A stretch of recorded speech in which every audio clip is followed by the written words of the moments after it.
second grade, believe it or not. I I didn't want to get realize us it, but in time it's a for huge transition. a timely lunch. And there's so much. We're just slightly behind, so we had a little bit of a late start, but that's okay. So thanks for getting back to your seats so quickly and quietly. We have been looking at some of the key factors in effective using of skill, like reading or math, well, reading in particular. And our job is to help students grow, continually grow, and use their learning everywhere, and help them keep on improving their learning. We need a way to think developmentally about the student in a developmental way, how they're using their skill, what it looks like to use a skill effectively in different areas of their lives. So for instance, what does the reading skill look like developmentally? From novice to expert. Where would you put yourself as a reader, novice to expert? Most of us have bachelor's or master's, some PhD probably. Would you put yourself novice to expert? Okay, he was an expert when he was 12. Depends on what type of reading. Oh, depends on what type of reading. Tell me more about that. I fall more towards novice because it's technical reading. Well, no, maybe more because I do some of that early in my career I wouldn't have said I was that great. Recreational reading, I'm pretty darn good. Reading for content, I'm pretty good. Reading for specifics, I need some more work at because I overlook those and go for the I'm a conceptual person, so I look at the concept. Sometimes the details don't matter so much to me. So it just depends on what I'm reading for, what the task is. So it depends on that purpose, and it sounds like it also depends on the kind of reading situation too. Interesting. Okay, so when we say novice, like if you go on a continuum from novice to expert, it's not cut and dry who's actually an expert or who's actually a novice. It kind of depends a lot. Drawing from cognitive science, cognitive research on cognitive processes, we're going to look more at what it takes to be a novice, what it takes to be an expert from novice to expert. My younger son is 15. He is studying the driver's manual right now. He's a really good student and he remembers everything. So when he takes that test, I assume he's just going to ace it 100%. So we'll be ready for him to drive us up to go skiing on the ice, like driving up on the ice this winter in my Nissan Altima 2-wheel drive with no snow tires, right? No. But he has the knowledge. Why not? Why can't we do that? So thinking about my son, he's got the knowledge base at this point, but he hasn't had the practice in all these different areas. So this is where the whole idea of scaffolding comes in. So what I'd like you guys to do right now is we're going to arrange ourselves. I'd like you to think about yourself as a driver. Are you a novice, an expert?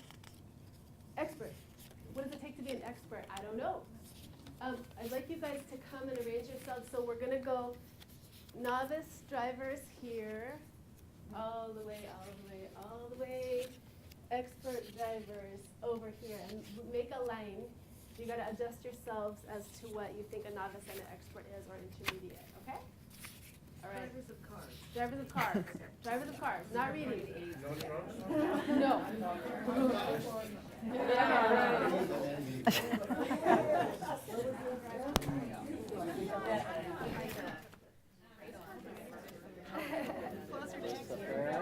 This is bad. Yes, you got it.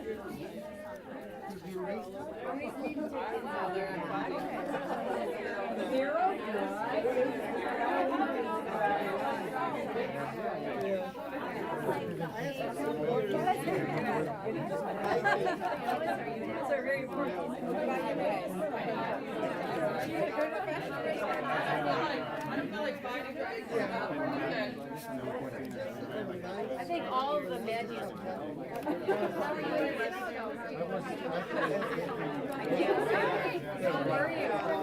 No, I mean, I need to be able to see you all, so you really gotta sort out those little fine details since the novice is an expert. Okay, looks like we have no novices, so let's scoot us all down this way a little bit.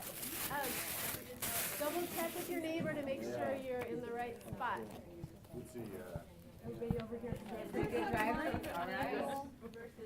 yeah, there should be a line for manual versus automatic. Well, it's all driving cars, Can right? you drive a stick on a column?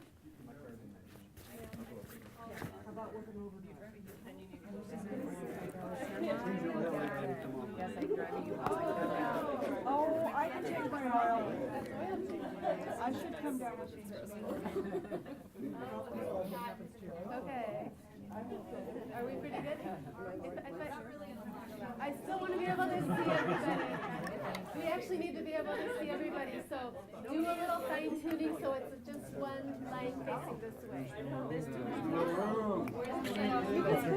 You can stick around. Yeah, stick around. There you go.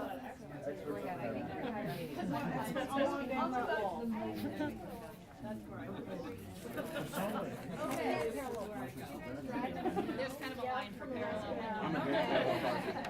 So now I'd like to hear from you, why did you place yourself where you did? And let's just raise your hand and speak, and that way the camera guys can We'll hear start. you. Okay. I put myself here because I drive a stick and I'm an expert parallel parker.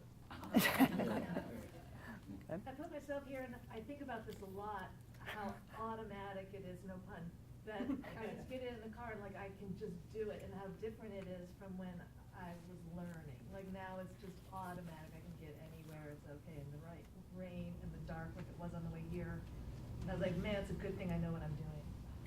Yeah. Good, yes. I put myself here because while I think I've done pretty well, I still need to hone my skills on ice and in sliding situations. I haven't had the practice doing that. That's A little bit, interesting. I learned a little bit last year.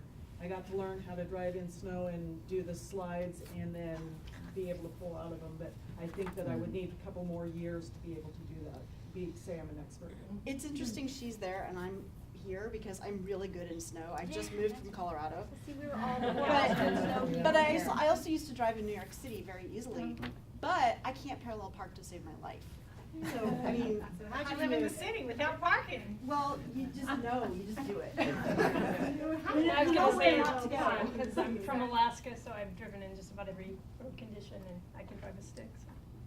However, I can four-wheel drive a little bit and go off-roading and drive in mud and sand. I just haven't had the experience in snow, so I can do not only a manual, but I can do a manual with an overdrive so that you have a few more gears forward and a few more gears backwards. Very nice. Maybe I should move over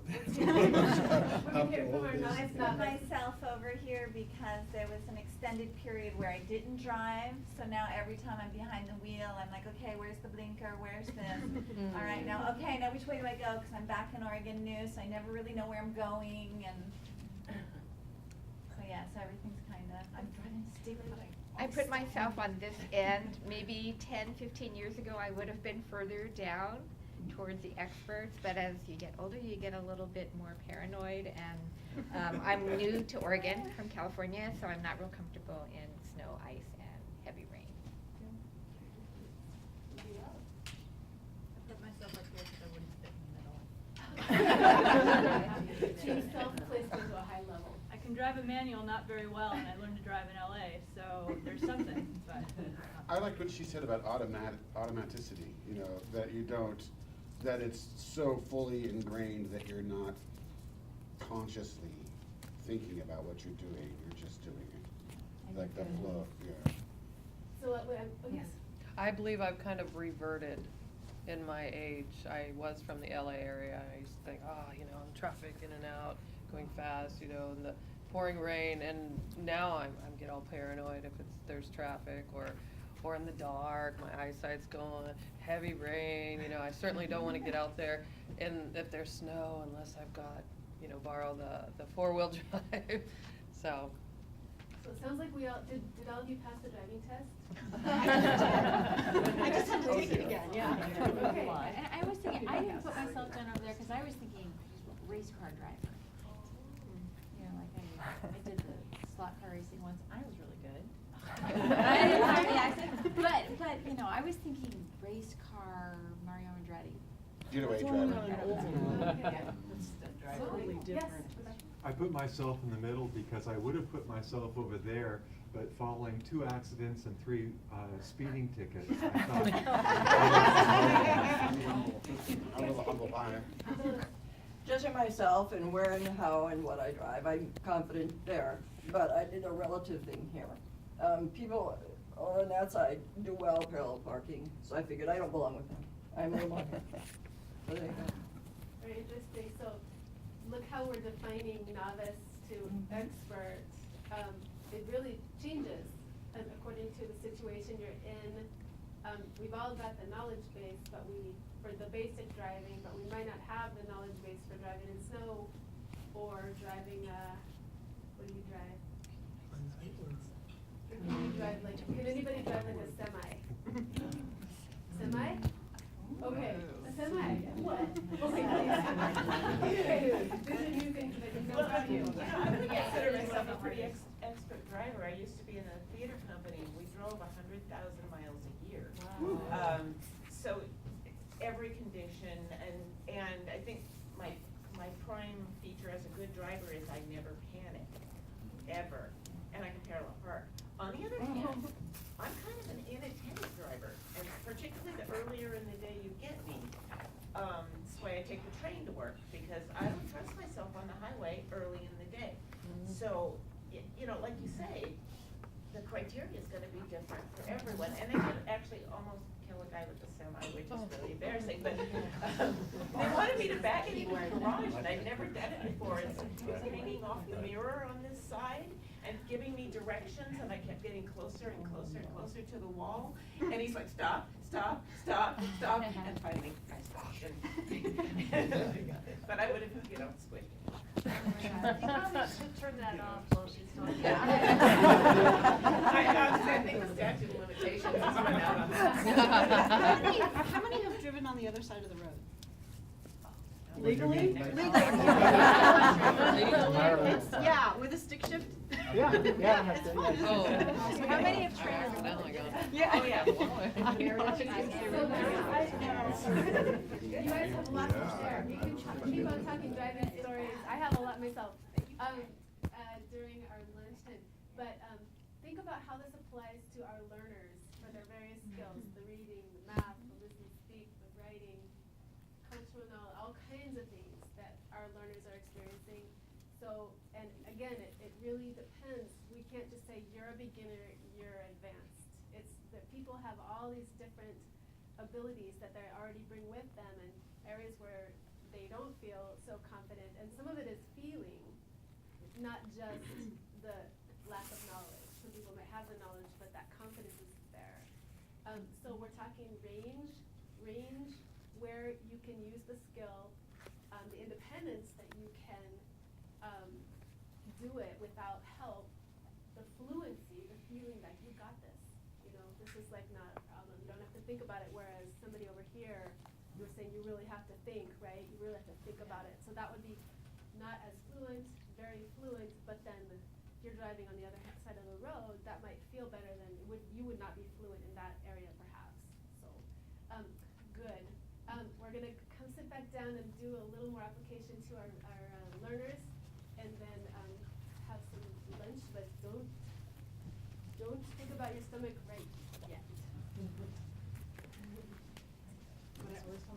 sure to eat breakfast. I just finished a 12 mile trip, so it's 600 miles.